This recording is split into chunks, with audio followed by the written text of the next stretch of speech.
শব্দ তো আসলে কোনোদিন বলা যায় না।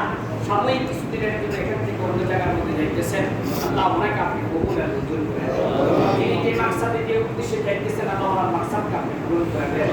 আল্লাহ দয়া করে মেহরবানি করি, 13টা বছর পর্যন্ত যেখানে খেদমত করছে, এখান থেকে এখন দেশে যাইতেছে, সেখানকার খেদমতগুলোকে আপনি কবুল আর মঞ্জুর করে দেন। আল্লাহ আমরা যারা এই জায়গার মধ্যে আসছি, এতক্ষণ পর্যন্ত বসে আছি, অনেক সময় আমরা বের করছি, আমাদের সবাইকে আপনি কবুল আর মঞ্জুর করে দেন। আজকের এই অনুষ্ঠানের জন্য যারা সহযোগিতা করছেন, যারা অর্থ দিয়ে সহযোগিতা করছেন, সব আর মেধা দিয়ে সহযোগিতা করছেন, আল্লাহ প্রত্যেকের সহযোগিতাকে আপনি কবুল এবং মঞ্জুর করে দেন। আল্লাহ এই অনুষ্ঠানকে কিয়ামতের ময়দানে আমাদের জন্য নাজাতের ফয়সালা করে দেন।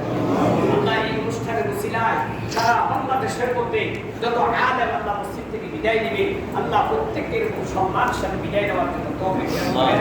আল্লাহ প্রত্যেককে সম্মানের সাথে দেওয়ার জন্য তৌফিক দান করেন। আল্লাহ এই মসজিদে ইমাম সাহেব অনেক কষ্ট করছেন, অনেক শ্রম দিচ্ছেন, ইমাম সাহেবকে আপনি কবুল আর মঞ্জুর করে নেন। কমিটি বৃন্দকে কবুল আর মঞ্জুর করে নেন, সদস্যবৃন্দকে কবুল আর মঞ্জুর করে নেন, মুসল্লিয়ানে কেরামকে কবুল আর মঞ্জুর করে নেন। মসজিদের অসমাপ্ত কাজকে সমাপ্ত করার জন্য তৌফিক দান করেন। আল্লাহ আমাদের মেহমান আজকে মসজিদের ঘোষণা দিয়েছেন, মসজিদের আপনার লাইস করে দিবেন।